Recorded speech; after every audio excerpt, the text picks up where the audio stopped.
Hello friends, कैसे हैं आप लोग। I think obviously you will be fine. तो फ्रेंड्स, आज हम लोग कुछ इंटरेस्टिंग थिंग डिस्कस करने जा रहे हैं। तो फ्रेंड्स, यहाँ पर आपको स्लाइड पर दो फिगर दिख रही है। आपको एक फिगर में एक किंग दिख रहा है और दूसरे फिगर में एक सिकल और हैमर का फिगर है और किसी चीज़ का सिंबल लग रहा है। तो friends, I think that if you are studying in class 9 or above that, then obviously you all will be understand that about what this figure is telling. तो फ्रेंड्स, अगर आप लोग नाइन्थ में या फिर उससे ऊपर के क्लास में हैं तो मैं सोचता हूँ कि आप लोग ये समझ जाएंगे कि ये दो फिगर है किस चीज़ के बारे में बयां कर रहे हैं, क्या चीज़ बयां कर रहे हैं और ये किस चीज़ के बारे में क्या बता रहे हैं। तो फ्रेंड्स, चलिए अब हम लोग अपने आज का वीडियो स्टार्ट करते हैं। तो फ्रेंड्स, यहाँ पर जो है आपको फर्स्ट फिगर में एक किंग दिख रहा है और ये किंग कौन है। और ये किंग है हमारे, और ये किंग कौन है फ्रेंड्स, ये किंग है जार निकोलस। कौन है? Jar Nicholas.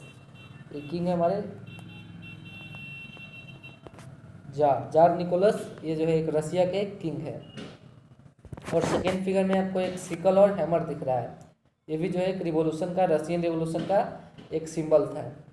तो फ्रेंड्स, आज की इस वीडियो में हम लोग रशियन रिवॉल्यूशन से रिलेटेड कुछ डिस्कस करने जा रहे हैं। तो फ्रेंड्स, हिस्ट्री में अक्सर हमारे साथ ऐसा होता है, ऐसा मेरे साथ होता है और आई थिंक कि आप लोग के साथ भी होता ही होगा। तो फ्रेंड्स, अगर हम लोग हिस्ट्री पढ़ते हैं और उसमें बहुत सारे डेट रहते हैं और हम लोग अक्सर इस चीज़ में कंफ्यूज हो जाते हैं कि कौन सा डेट हमारे लिए मेमोराइजेबल है और किस डेट को हम लोग याद नहीं करें। तो फ्रेंड्स, इसी कन्फ्यूजन को दूर करने के लिए मैं आप लोग के सामने आज का यह वीडियो प्रेजेंट कर रहा हूँ। तो फ्रेंड्स, आज के वीडियो में हमारा टॉपिक क्या है? आज का वीडियो का टॉपिक है important dates of Russian revolution. Friends, यहाँ पर मैंने रिवॉल्यूशन लिखना भूल गया है, तो इसे आप लोग ज़्यादा गौर नहीं कीजिएगा। तो फ्रेंड्स, आज चलिए हम लोग अपने आज का वीडियो स्टार्ट करते हैं। क्या? Important dates of Russian revolution.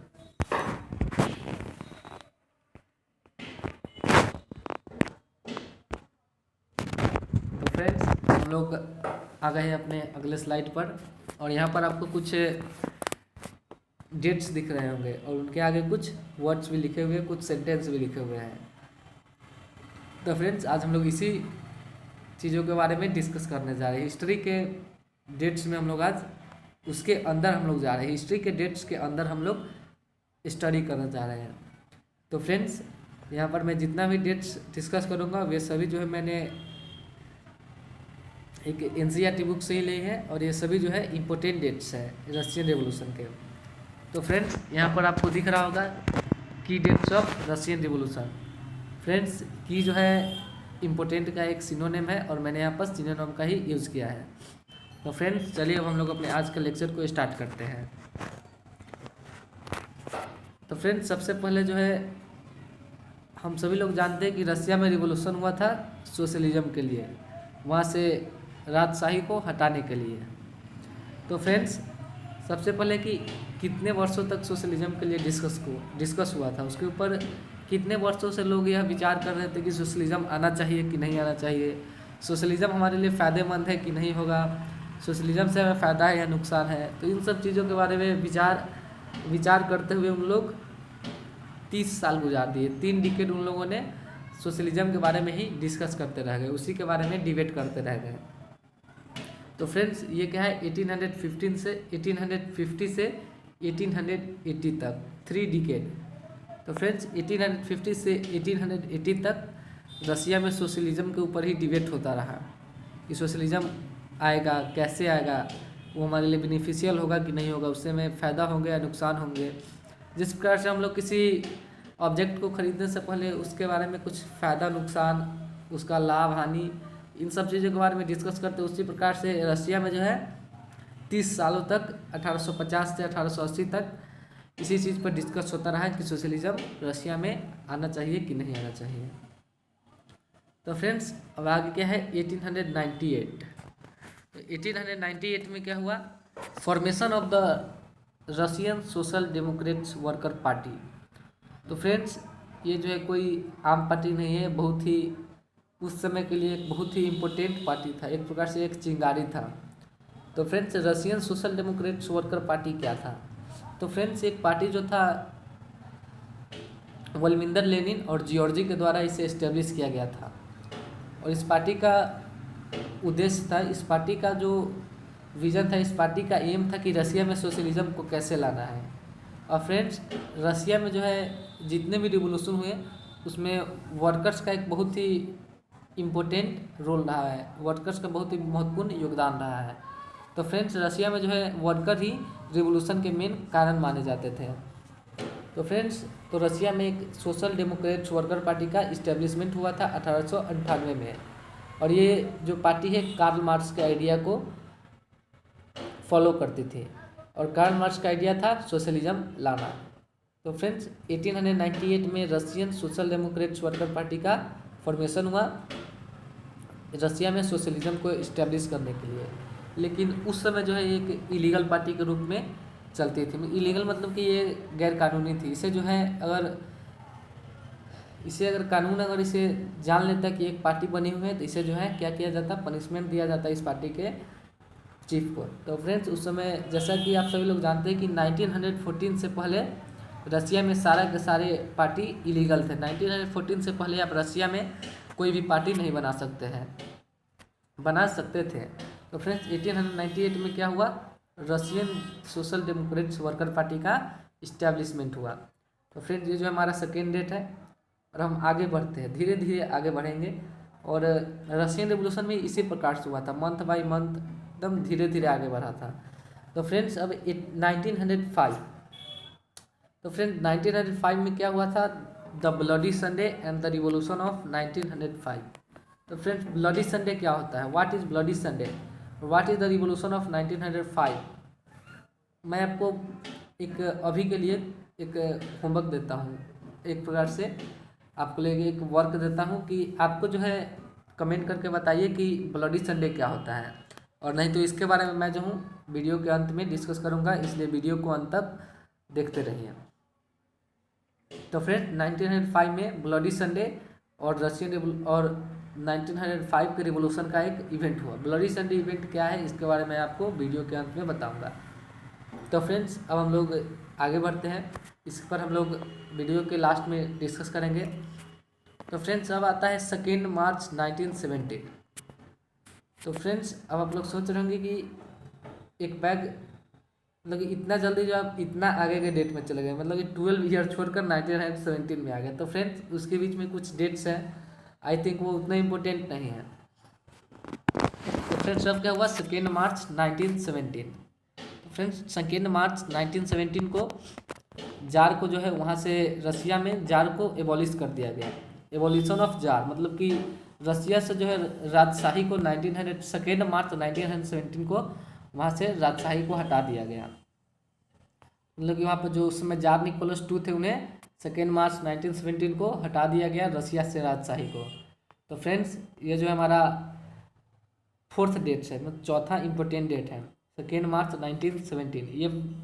ये डेट जो है एक बहुत ही इम्पोर्टेंट डेट है, इसके बारे में कॉम्पिटिटिव एग्जाम में भी पूछे जा सकते। तो फ्रेंड्स इस डेट को आप लोग मस्ट मेमोराइज कर लीजिएगा, में इसे नहीं छोड़िएगा, मस्ट मेमोराइज। तो फ्रेंड्स चलिए अब हम लोग आगे बढ़ते हैं।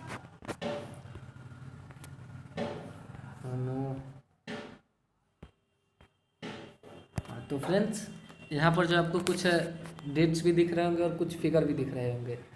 तो फ्रेंड्स आपको इसमें 3 फिगर दिख रहे होंगे, कितने फ्रेंड्स इसमें आपको 3 फिगर दिख रहे होंगे। और ये फिगर किस चीज़ के बारे में क्या बता रहे हैं, इसके बारे में जो मैं अभी इसे इम्पोर्टेंट डेट्स जितना यहाँ पे है इसी से जो है ये फिगर रिलेटेड है और इसके बारे में ही हम लोग डिस्कस करने जा रहे हैं। तो फ्रेंड्स अब जो है हमारा 24 अक्टूबर 1917, 24 अक्टूबर 1917 इसमें क्या हुआ था, बोल्शेविक अपराइजिंग इन पेट्रोग्राड। फ्रेंड्स बोल्शेविक अपराइजिंग इन पेट्रोग्राड इसका मीनिंग क्या हुआ, मतलब कि इसका मीनिंग हुआ कि पेट्रोग्राड में जो है 24 अक्टूबर 1917 के समय वहाँ के करेंट रूलर से ज़्यादा बोल्शेविक पार्टी का प्रभाव उस समय ज़्यादा था। और इसके लिए मैं आपको एक छोटा सा एग्जांपल देता हूँ। फ्रेंड्स, इसके लिए हमें थोड़ा पॉलिटिक्स में जाना होगा। और जैसे कि अभी बोल्शेविक पार्टी एक पॉलिटिक्स ही है, देखिए एक पार्टी है तो ये जरूरी पॉलिटिक्स से इसका कुछ रिलेशन होगा। तो फ्रेंड्स, जिस प्रकार से अभी हमारे बिहार में एनडीए का शासन है, एनडीए का रूल है, मतलब कि अभी एनडीए जो है इलेक्शन में जीती है, तो अभी एनडीए का ही रूल चल रहा है। किसका? एनडीए। तो फ्रेंड्स, अभी हम लोग क्या कह रहे हैं कि बिहार में जो है अभी एनडीए का बोलबाला है, मतलब कि एनडीए का ही जो है बिहार में एनडीए ही जो है बहुत ही ज़्यादा इफेक्टिव है। तो फ्रेंड्स, अब हम लोग एनडीए के भीतर चलते हैं। एनडीए क्या है? एक एसोसिएशन है, गठबंधन है। इसमें मुख्यतः दो पार्टी है। कौन कौन? जेडीयू और बीजेपी।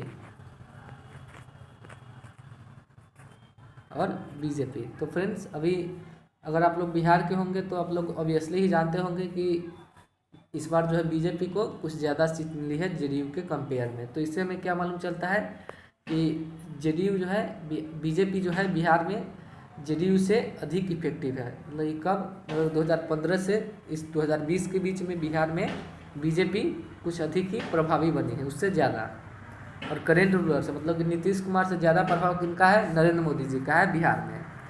तो फ्रेंड्स, ऐसे ही क्या हुआ कि रसिया में उस समय के जो करेंट रूलर थे उनसे ज़्यादा प्रभाव वहाँ पर बोल्शेविक पार्टी का था।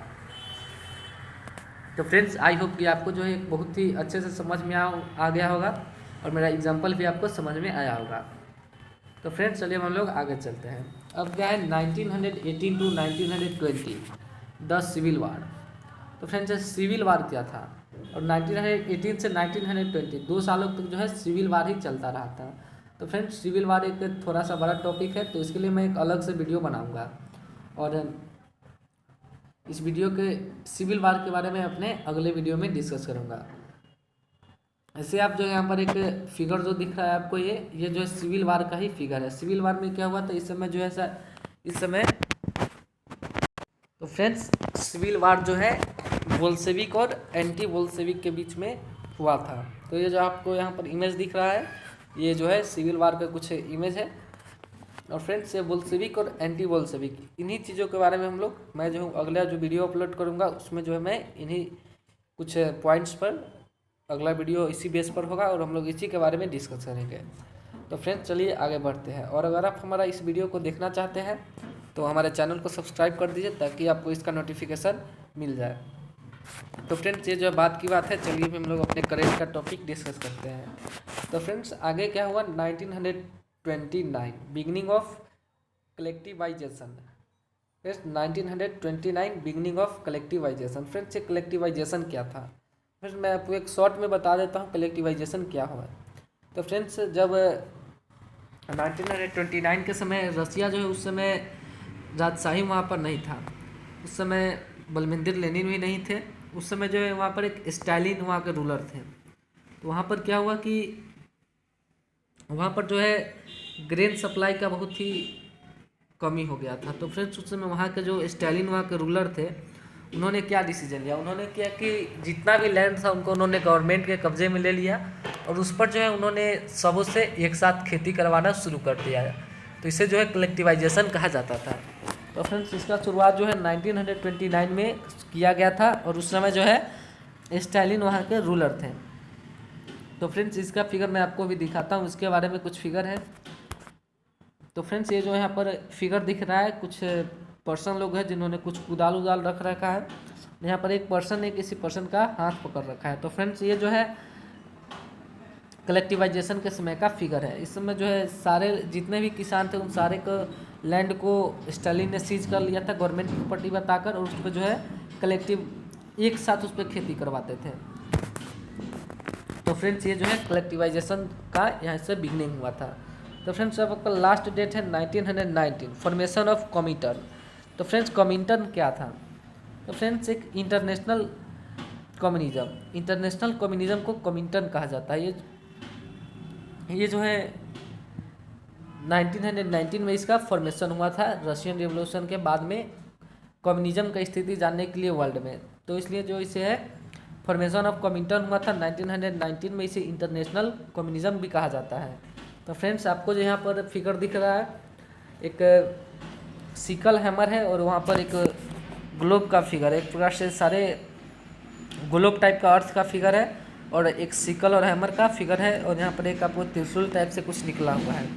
तो फ्रेंड्स ये जो है कॉमिंटन का सिंबल है, मतलब इंटरनेशनल कम्युनिज्म का सिंबल क्या है, यही जो यहाँ पर आपको फिगर में दिख रहा है यही इंटरनेशनल कम्युनिज्म का सिंबल है। तो फ्रेंड्स ये जो है कुछ इम्पोर्टेंट डेट्स थे और इसके कुछ और इम्पोर्टेंट डेट्स है जिसके बारे में मैं आप लोगों के साथ अपने अगले वीडियो में डिस्कस करूँगा। तो फ्रेंड्स आई होप कि आपको ये वीडियो पसंद आया होगा, इससे आपको थोड़ी बहुत मदद मिली होगी। और फ्रेंड्स अगर आपको इससे मदद मिली है तो आप इस वीडियो को लाइक कर दीजिए और इसे अपने फ्रेंड्स के साथ शेयर कर दीजिए ताकि उन्हें भी कोई डाउट हो तो इसे देखकर उनका डाउट्स क्लियर हो जाए। तो फ्रेंड्स आज के लिए इतना ही। अब हम लोग अपने अगले वीडियो में इसका सेकेंड पार्ट को डिस्कस करेंगे। उसमें भी जो क्या है कुछ इंपॉर्टेंट डेट्स जो बाकी रह गए हैं उसके बारे में मैं डिस्कस करूंगा। उसमें जो है मैं कुछ रशियन रिवॉल्यूशन का इंटरनल क्वेश्चन लेकर उससे मैं क्यूज टाइप से अगला वीडियो में बनाऊंगा। तो फ्रेंड्स मैंने आप लोग को कुछ वर्क दिया था वीडियो के शुरू में ही कि ब्लडी संडे क्या है। तो फ्रेंड्स अगर आप उन्हें इसका आंसर कमेंट में दे दिया है तो भी बहुत अच्छी बात है। तो चलिए अब हम लोग उसके बारे में डिस्कस कर लेते हैं।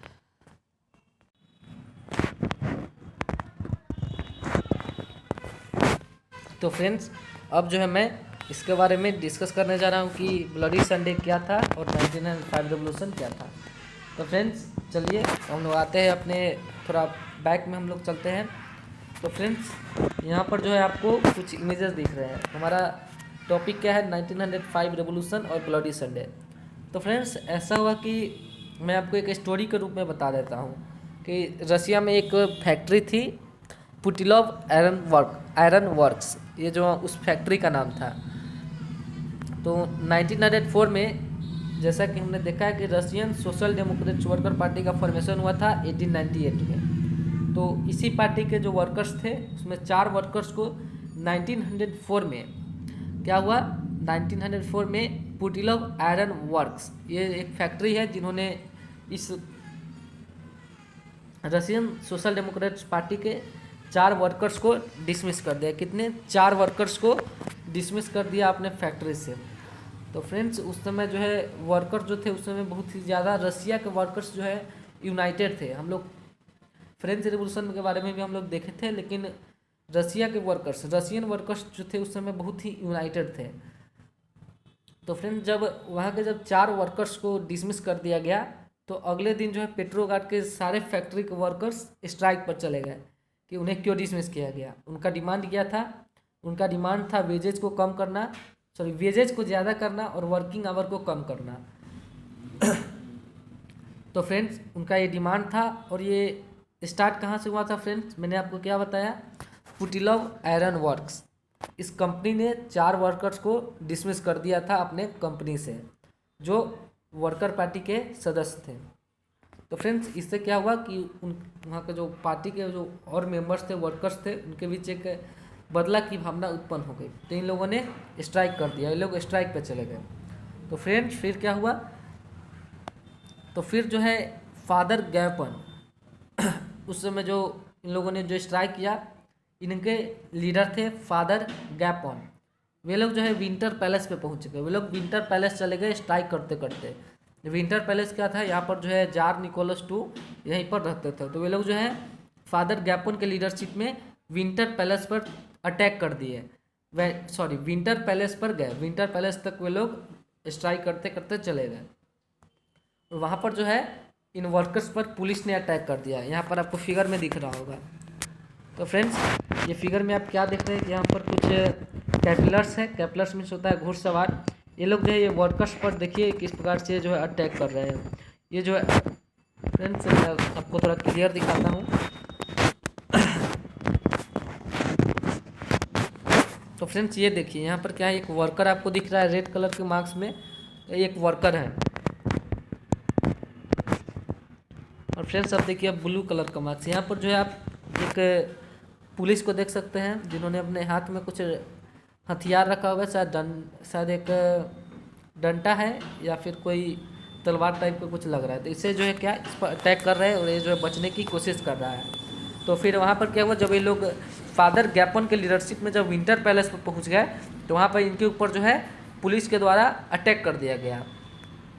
तो इसमें जो है फ्रेंड्स बहुत सारे वर्कर्स मारे गए, 100 वर्कर्स लगभग मारे गए और 300 के करीब में वहाँ पर घायल हो गए। तो फ्रेंड्स इसी इंसिडेंट को ब्लडी संडे कहा जाता है और यहीं से जो है एक रिवॉल्यूशन का माहौल स्टार्ट हो गया और इसी को जो है 1905 रिवॉल्यूशन कहा जाता है। इसके बाद जो है रसिया में स्ट्राइक्स, वर्कर का स्ट्राइक एक कॉमन हो गया और स्पेशली जो है आयरन के फैक्ट्री में। तो फ्रेंड्स ये जो एक कॉमन स्ट्राइक हो गया इसके बाद, और इसी इवेंट को जो है ब्लडी संडे कहा जाता था कि जब फादर गैपन जब वर्कर्स के स्ट्राइक को लीडरशिप करते हुए विंटर पैलेस में पहुंचे, वहां पर उन्हें पुलिस के द्वारा अटैक किया गया उन पर।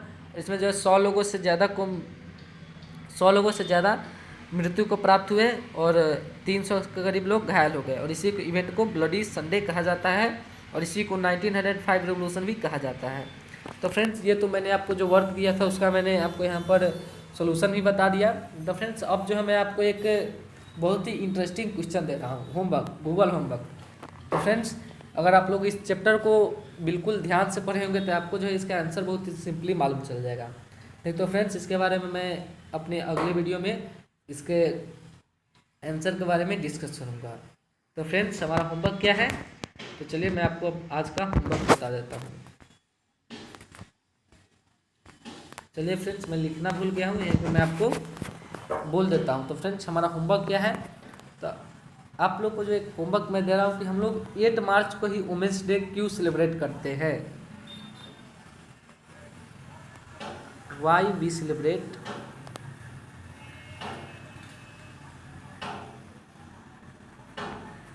Women's day on 8 March.